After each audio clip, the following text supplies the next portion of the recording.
আপনি কি জানেন প্রোটিনকে আমাদের শরীরের বিল্ডিং ব্লক বলা হয়। যেমন একটা বিল্ডিং তৈরি করতে গেলে ইট লাগে, এক একটা ইট ধাপে ধাপে সাজিয়ে সম্পূর্ণ একটা বিল্ডিং তৈরি হয়। ঠিক সেভাবে প্রোটিনও কিন্তু আমাদের শরীরে ধাপে ধাপে কাজ করে আমাদের শরীরকে সুসম্পন্ন করে এবং আমাদের শরীরের 16% গঠনই কিন্তু ডিপেন্ড করে এই প্রোটিনের উপরে। বাট চিন্তার বিষয় একটাই, সেই প্রোটিনের রিকোয়ারমেন্টসকে আমরা ফুলফিল করতে পারছি? শরীরে কি সেই পর্যাপ্ত পরিমাণ প্রোটিন আমরা দিতে পারছি? এই হেক্টিক লাইফস্টাইলে কোথাও একটা ঘাটতি থেকে যাচ্ছে না তো, যার কারণে আমরা এত কিছু প্রবলেম ফেস করছি? So hello everyone, my name is Ishita Bhattacharya. I am a nursing student and a proud digital network marketer. তা আজ আমরা এই ভিডিওর থেকে জানতে চলেছি যে প্রোটিনের অ্যাকচুয়াল ভূমিকাটা কি এবং আমরা কি সত্যিই প্রোটিনের সেই রিকোয়ারমেন্টসগুলোকে ফুলফিল করতে পারছি? যদি নাই পেরে থাকি তাহলে তার উপায়টা কি? আর এই প্রোটিনের ঘাটতির কারণে হওয়া যে প্রবলেমগুলো আমরা ফেস করছি তার সলিউশনটা কি হবে? সো এই সমস্ত কোয়েশ্চেন এবং তার সলিউশন নিয়ে আজ আমরা এই ভিডিওতে কথা বলবো। বাট তার আগে বলে রাখি, আপনি যদি আজকে প্রথম এই চ্যানেলে এসে থাকেন তাহলে তাড়াতাড়ি টার্গেট ব্রেকার্সকে সাবস্ক্রাইব করে পাশে থাকা বেল আইকনকে প্রেস করে নিন, যাতে এইরকমই ইনফরমেটিভ কন্টেন্ট এবং নেটওয়ার্ক মার্কেটিং রিলেটেড সমস্ত আপডেটেড ইনফরমেশন যেন সবার আগে আপনার কাছে পৌঁছে যায়। সো ভিডিওটাকে স্কিপ না করে সম্পূর্ণ ভিডিওটা মন দিয়ে দেখুন, যাতে আপনার কাছে নলেজটা সম্পূর্ণভাবে পৌঁছায়। সো আর বেশি ডিলে না করে ভিডিওটা স্টার্ট করা যাক। তো সবার আগে আমাদের এটা জানতে হবে যে প্রোটিনটা অ্যাকচুয়ালি কি। দেখুন, আমাদের শরীরে গঠন এবং মেনটেনেন্সের জন্য 5টি গুরুত্বপূর্ণ নিউট্রিয়েন্টসের প্রয়োজন হয়: protein, carbohydrate, fat, vitamin and minerals. আর এরই মধ্যে প্রোটিন, কার্বোহাইড্রেট এবং ফ্যাটকে বলা হয় ম্যাক্রোনিউট্রিয়েন্টস, অর্থাৎ এইগুলি বডিতে বেশি পরিমাণে প্রয়োজন, এবং ভিটামিন আর মিনারেলসকে বলা হয় মাইক্রোনিউট্রিয়েন্টস। এগুলো ম্যাক্রোনিউট্রিয়েন্টসের থেকে তুলনামূলক কম লাগে। এবার আমাদের বডি কার্বোহাইড্রেট এবং ফ্যাটকে তো স্টোর করে রাখতে পারে, বাট প্রোটিনকে কিন্তু স্টোর করে রাখতে পারে না। তাই প্রোটিনকে কিন্তু একটি ইম্পর্টেন্ট নিউট্রিয়েন্টস বলা হয়, যা আমাদের প্রতিদিন খাবারের মাধ্যমে বাইরে থেকে নিতে হয়। আমরা যখন ডাল, রাজমা, চিকেন ইত্যাদি এই ধরনের জিনিসগুলো খাই, তার থেকে আমরা প্রোটিন পাই এবং এই প্রোটিনগুলোই ভেঙে প্রায় 20 রকমের অ্যামাইনো অ্যাসিড তৈরি করে। এর মধ্যে থেকে আবার 9টি অ্যামাইনো অ্যাসিড এমন হয় যা আমাদের বডি নিজে থেকে তৈরি করতে পারে না, যাকে বলা হয় এসেনশিয়াল অ্যামাইনো অ্যাসিড, যা ফুডের রূপে আমাদেরকে বাইরে থেকে নিতে হয়।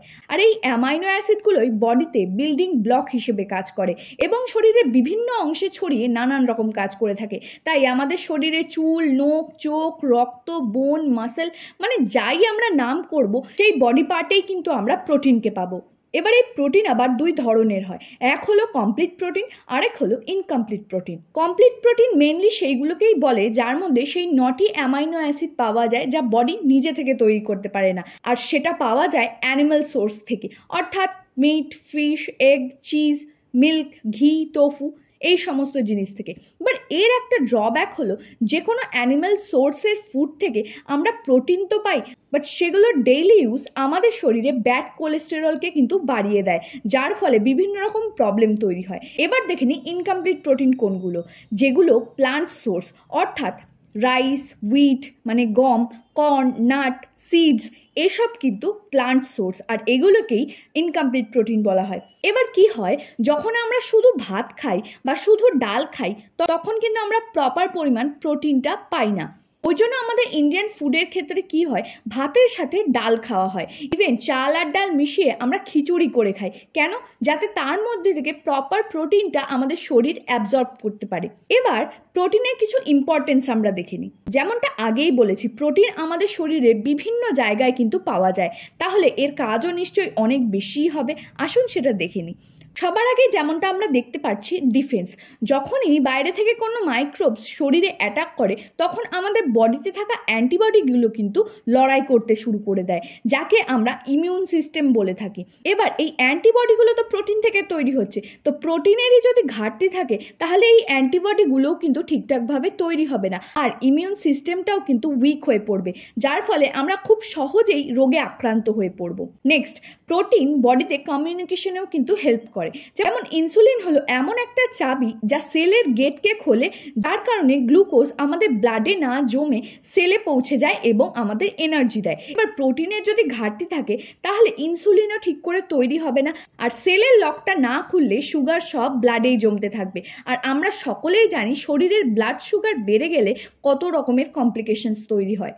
দেন আমাদের শরীরে বিভিন্ন রকম এনজাইমস থাকে, মানে আমরা যেমন খাবার খাই, ভাত খেলে অর্থাৎ কার্বোহাইড্রেটস খেলে এক রকমের এনজাইম তাকে ভাঙতে সাহায্য করে, ফ্যাট খেলে এক রকম এনজাইম তাকে ভাঙতে সাহায্য করে। এবার এই প্রোটিন যদি সাফিসিয়েন্ট না হয় তাহলে এই এনজাইমগুলোও তৈরি হবে না, আর খাওয়ারও ঠিকভাবে আমাদের শরীরে পাচন ঘটবে না, যার কারণে শরীরে নিউট্রিয়েন্টসের অভাব দেখা দেবে, যা শরীরকে ভেতর থেকে দুর্বলের সাথে সাথে অনেক রকম কমপ্লিকেশন তৈরি করতে থাকবে। এবার আমরা দেখতে পাচ্ছি ট্রান্সপোর্ট। প্রোটিন কিন্তু অ্যাজ আ ট্রান্সপোর্টারও কাজ করে থাকে। কেমন?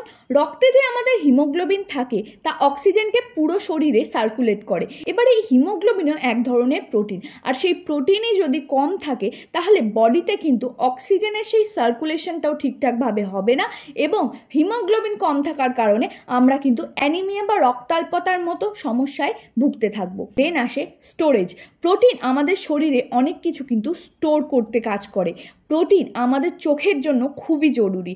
রোডোপ্সিন নামক প্রোটিন আমাদের দৃষ্টিশক্তিকে মজবুত করে, তাই যদি সেই প্রোটিন নিয়ে আমাদের শরীরে ঠিক মতো না থাকে তাহলে দৃষ্টিশক্তির ওপর কিন্তু অনেক বেশি প্রভাব পড়ে। দেন হলো স্ট্রাকচার, অর্থাৎ আমাদের শরীরে যত বোন যত মাসেল রয়েছে, এই বোন আর মাসেলগুলোর জন্যই কিন্তু আমরা উঠে দাঁড়াতে পারছি, হাঁটতে পারছি। এই ফরমেশনটাকে ঠিকঠাক রাখতে পর্যাপ্ত পরিমাণ প্রোটিনের প্রয়োজন। তো আমরা এতক্ষণ দেখলাম যে এমন কোনো জিনিস নেই যেখানে প্রোটিন হেল্প করে না।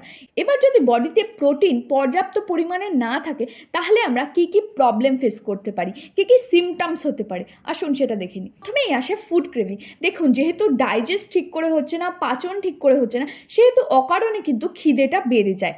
দেন মাসেল অ্যান্ড জয়েন্ট পেন। শরীরে সঠিক পরিমাণ প্রোটিন না থাকার কারণে এই মাসেল অ্যান্ড বোনগুলো উইক হয়ে যায়, যার কারণে কিন্তু পেইনটা দেখা দেয়। দেন ড্রাই হেয়ার, ডাল স্কিন অ্যান্ড ব্রিটেল নেলস। মানে এখন কিন্তু আমরা অনেকেই জানি যে প্রোটিন ঠিকঠাকভাবে না থাকলে চুলের কন্ডিশন কিন্তু খুব খারাপ হয়ে যায়। তবে শুধু চুলই না, চুলের পাশাপাশি স্কিনও ড্রাই হয়ে যায় এবং নখ কিন্তু ভঙ্গুর প্রায় হয়ে যায়।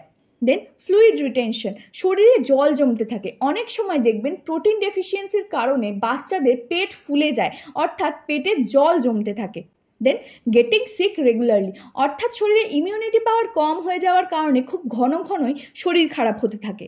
যেমনটা বললাম, রোডোপ্সিন নামক প্রোটিন আমাদের দৃষ্টিশক্তিকে মজবুত করে, তো সেখানে ঘাটতি হলে কিন্তু আমাদের দৃষ্টিশক্তিতে প্রভাব পড়তে থাকে। দেন স্লো রিকভারি ফ্রম ইনজিওরি। কোনো রকম যদি কোনো ইনজিওরি হয় সেখান থেকে রিকভার করা বা শরীরকে সেখান থেকে বুস্ট আপ করার জন্য কিন্তু প্রোটিন প্রয়োজন। তো প্রোটিনের ঘাটতি থাকলে সেই কাজটাও কিন্তু ঠিকঠাকভাবে হয় না। Then last, not getting proper sleep. আপনার শরীরের মধ্যেই যদি এত কিছু প্রবলেম থাকে, প্রোটিনের অভাব থাকে, আপনার শরীর তো রিল্যাক্স থাকবেই না, তাহলে আপনার স্লিপটাই বা কীভাবে হবে, তাই না? তো বুঝতেই পারলাম যে প্রোটিনের ঘাটতি আমাদের জন্য কতটা প্রবলেমেটিক হয়ে উঠতে পারে। আপনি কি জানেন, একটা সার্ভের মাধ্যমে দেখা গেছে যে প্রত্যেক 10টার মধ্যে 9টি ইন্ডিয়ানের খাদ্যে প্রোটিনের ঘাটতি দেখা যাচ্ছে, এবং according to Times of India 73% মানুষ যারা শহরে বাস করে তাদের মধ্যেও কিন্তু প্রোটিনের এই ডেফিসিয়েন্সি দেখা যাচ্ছে। সো ন্যাচারালি যখন এত মানুষের মধ্যে প্রোটিনের ডেফিসিয়েন্সি দেখা যাচ্ছে, তাহলে একটা গর্ভবতী মা যদি প্রোটিন ডেফিসিয়েন্সিতে ভোগে তাহলে ন্যাচারালি তার পেটে থাকা বাচ্চাটাও কিন্তু জন্মগতভাবেই অপুষ্টিকর তৈরি হবে, আর জন্মানোর পর থেকেই তার বিভিন্ন রকম সমস্যা দেখা দেবে। এবার দেখে নিই অ্যাকচুয়ালি কতটা পরিমাণ প্রোটিন একটা হিউম্যান বডিতে রিকোয়ার হয়। একজন হেলদি অ্যাডাল্টের ক্ষেত্রে 1.5 to 1.75 grams of protein per KG of their body weight, মানে তার বডি ওয়েট অনুযায়ী প্রত্যেক কেজিতে 1.5 থেকে 1.75 গ্রাম অফ প্রোটিন কিন্তু প্রয়োজন। একজন অ্যাথলিটস যারা খেলাধুলা করেন এবং বডি বিল্ডারদের ক্ষেত্রে 1.5 থেকে 2 গ্রামস অবধি সেটা যেতে পারে। ইভেন প্রেগনেন্ট মহিলা এবং ল্যাকটেটিং মাদারদের ক্ষেত্রেও কিন্তু এটা সেম হতে পারে, মানে 1.5 থেকে 2 গ্রামস অবধি কিন্তু প্রোটিনের রেশিওটা যেতে পারে, কারণ তাদের রিকোয়ারমেন্টসটা বেশি হয়। এবং প্রোটিন খুবই পরিমাণে দরকার কোনো অ্যাকিউট ইলনেস হয়েছে এমন কোনো ব্যক্তির, ক্যান্সারে ভুগছে এমন কোনো ব্যক্তি, অস্টিওপোরোসিস আছে এমন কোনো ব্যক্তির, বা HIV পেশেন্টরা যারা হঠাৎ করে খুবই ওয়েট লস করে, তাদের ক্ষেত্রে কিন্তু প্রোটিনটা খুবই প্রয়োজন। যেমনটা আগেই বললাম, এর না কিছু ড্রব্যাকস থাকে। যেমন আমরা যদি বলি অ্যানিম্যাল সোর্স থেকেই আসে কমপ্লিট প্রোটিন, বাট ডেইলি যদি আমরা সেই অ্যানিম্যাল সোর্স থেকে আমাদের প্রোটিনের রিকোয়ারমেন্ট ফুলফিল করতে যাই, তাহলে তার পাশাপাশি কিন্তু শরীরে প্রচুর পরিমাণে ব্যাড কোলেস্টেরল জমা হবে, যা আমাদেরকে বিভিন্ন রকম কমপ্লিকেশনসের মধ্যে ফেলে দিতে পারে। আর প্ল্যান্ট সোর্স মানেই হলো ইনকমপ্লিট প্রোটিন। এবার তার মধ্যেও এখন খেতে যা ফসল হচ্ছে, যা পলিউশন, যা ভেজাল, এইসবের মধ্যে কিন্তু ফসলে যেটুকু নিউট্রিয়েন্টস থাকার কথা সেটাও কিন্তু থাকছে না। তাই আজকাল অনেক ক্ষেত্রেই যদি আমরা খাওয়া দাওয়াটাকেও ঠিক করি, তাও কিন্তু অ্যাকচুয়াল যে প্রোটিনের রিকোয়ারমেন্টসটা সেটা আমরা ফুলফিল করে উঠতে পারছি না। তাই এই সমস্ত ড্রব্যাকসকে মাথায় রেখে একটি সম্পূর্ণ কম্প্যাক্ট সলিউশন নিয়ে এলিমেন্টস ওয়েলনেস নিয়ে চলে এসেছে প্রোটিন পাউডার। ন্যাচারালি আমরা শুনেছি যে এই প্রোটিন পাউডার যারা হেভি এক্সারসাইজ করে, বডি বিল্ডিং করে বা যারা অ্যাথলিটস হয় তারা এটাকে ইউজ করে। বাট এলিমেন্টস ওয়েলনেসের এই প্রোটিন পাউডারটা কিন্তু স্পেশাল ফর্মুলায় বানানো হয়েছে, যা মেল, ফিমেল এবং প্রত্যেকে এটাকে ইউজ করতে পারে তাদের ডেইলি প্রোটিনের রিকোয়ারমেন্টসগুলোকে ফুলফিল করবার জন্য। কারণ এতে মেনলি আছে ওয়ে প্রোটিন, সোয়া প্রোটিন, পি প্রোটিন, এবং যেহেতু এটা এলিমেন্টসের প্রোডাক্ট তাই এতে রয়েছে দুটি মাস্টার ন্যাচারাল ইনগ্রিডিয়েন্টস, আমলা এবং ব্রাহ্মী। তো এই 5টি নোবেল কম্বিনেশনে তৈরি হয়েছে এলিমেন্টস ওয়েলনেসের প্রোটিন পাউডার। তো এবার দেখে নিই এই সমস্ত ইনগ্রিডিয়েন্টস কীভাবে আমাদের বেনিফিট দিয়ে থাকে।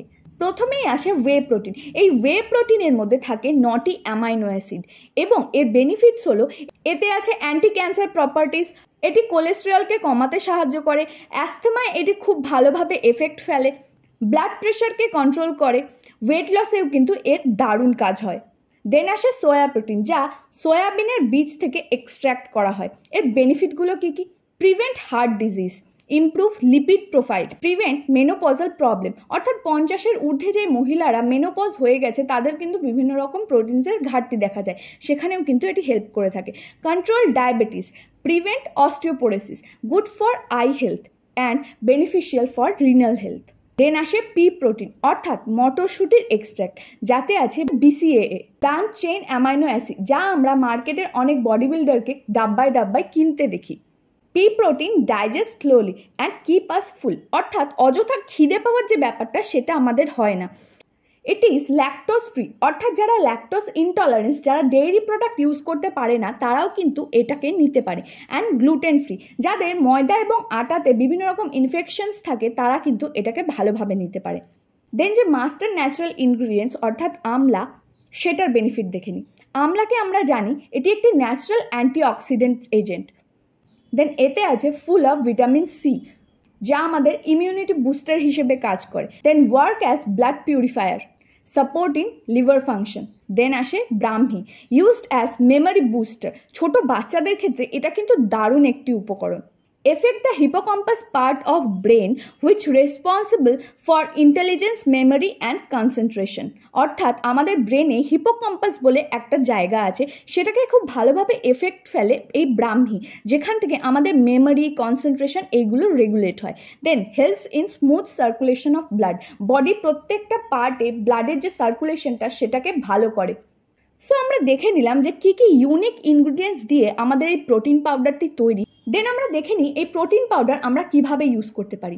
ছোট বড় প্রত্যেকের ক্ষেত্রেই আমরা দুধের সাথে মিশিয়ে প্রোটিন পাউডারটাকে দিতে পারি এবং আটার সাথে মিশিয়ে রুটি বানিয়েও কিন্তু আমরা প্রোটিন পাউডার ইউজ করতে পারি। এবার দেখে নিই আমাদের এলিমেন্টস ওয়েলনেসের প্রোটিন পাউডার কেন মার্কেটের নানান রকম প্রোটিন পাউডারের থেকে ইউনিক এবং result oriented. It has whey protein, recognize as superior source of protein, অর্থাৎ এতে ওয়ে প্রোটিন আছে, বাট শুধু ওয়ে প্রোটিন না, এতে আছে পি প্রোটিনও, এবং এতে আছে ব্রাহ্মী এবং আমলা, যেটা মার্কেটের কোনো রকম প্রোটিন পাউডারের মধ্যে কিন্তু পাওয়া যায় না। And it has low fat and hence more healthy, মানে এটা আপনার কিন্তু ওয়েট লসেও সাহায্য করতে পারে, বাট বডির কোনো রকম ঘাটতি না, বডিকে সব রকমভাবে প্রোটিন সম্পন্ন করতে পারে। দেন স্কোর নাম্বার 1 ইন PDCAAS, অর্থাৎ প্রোটিন ডাইজেস্টিবিলিটি কারেক্টেড অ্যামাইনো অ্যাসিড স্কোরের ক্ষেত্রে এটা কিন্তু নাম্বার 1। মানে অনেক সময় কি হয়, প্রোটিন পাউডার অনেকেই বিক্রি করে, বাট সেই প্রোটিনটা শরীরে সঠিকভাবে অ্যাবজর্ব হয় না, সেখানে কিন্তু তাদের স্কোরটা অনেকটা কমে যায়। কিন্তু আমাদের এলিমেন্টস ওয়েলনেসের প্রোটিন পাউডার এখানে দেখছে নাম্বার 1 করেছে, অর্থাৎ এই প্রোটিন পাউডারের সমস্ত প্রোটিনটা বডি কিন্তু সম্পূর্ণরূপে অ্যাবজর্ব করে নিতে পারে। Provide all essential amino acid, যা আমাদের বডির জন্য রিকোয়ার হয়। অ্যান্ড লাস্ট, মার্কেটের প্রত্যেকটা প্রোটিন পাউডার কিন্তু 100% প্রোটিনই প্রোভাইড করে, বাট আমাদের প্রোটিন পাউডার কিন্তু 100%-এর মধ্যে 80% প্রোটিন প্রোভাইড করে এবং 13.9% কিন্তু BCAA, অর্থাৎ ব্রাঞ্চ চেইন অ্যামাইনো অ্যাসিড, এটা প্রোভাইড করে, যেটা বডি বিল্ডাররা আলাদাভাবে ডাব্বায় ডাব্বায় কেনে। তো আশা করি বোঝাতে পারলাম যে কী করে এলিমেন্টস ওয়েলনেসের প্রোটিন পাউডার মার্কেটের বাকি প্রোটিন পাউডারদের থেকে আলাদা। এবার কিছু ইম্পর্টেন্ট পয়েন্ট যেটা আমাদেরকে মাথায় রাখতে হবে যে কাদেরকে আমরা এটা রেকমেন্ড করব না। Avoid in case of kidney failure or dialysis patient, কারণ ডায়ালাইসিসের সময় কিন্তু প্রোটিন শরীরে অ্যাবজর্ব হয় না। সো এই টাইপের ক্রনিক পেশেন্টদের কিন্তু আমরা এটা রেকমেন্ড করব না। Then not suitable for uric acid patient, uric অ্যাসিডের ক্ষেত্রে অনেক সময় কিন্তু আমাদের গিটে গিটে জল জমে যায়, সেই ক্ষেত্রেও কিন্তু আমরা প্রোটিন পাউডার রেকমেন্ড করব না।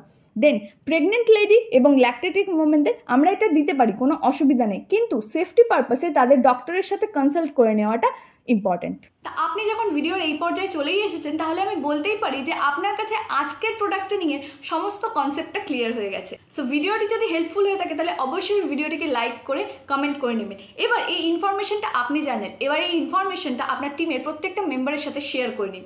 আরও একটি ভালো খবর যে আমাদের টার্গেট ব্রেকার্স কিন্তু অলরেডি 6000 মানুষের একটি পরিবার হয়ে উঠেছে, আর এই সবটাই কিন্তু আপনাদের ভালোবাসা আর সাপোর্টের জন্য। তার জন্য অসংখ্য ধন্যবাদ। আর এটা আমাদের আপনাদের প্রত্যেকেরই দায়িত্ব যে এই ইনফরমেশনগুলো মানুষের কাছে ছড়িয়ে দিয়ে আরও অ্যাওয়ারনেস তৈরি করা, তাহলে দেখবেন আমাদের এই 6000 পরিবার কিন্তু আরও বড় হয়ে উঠেছে।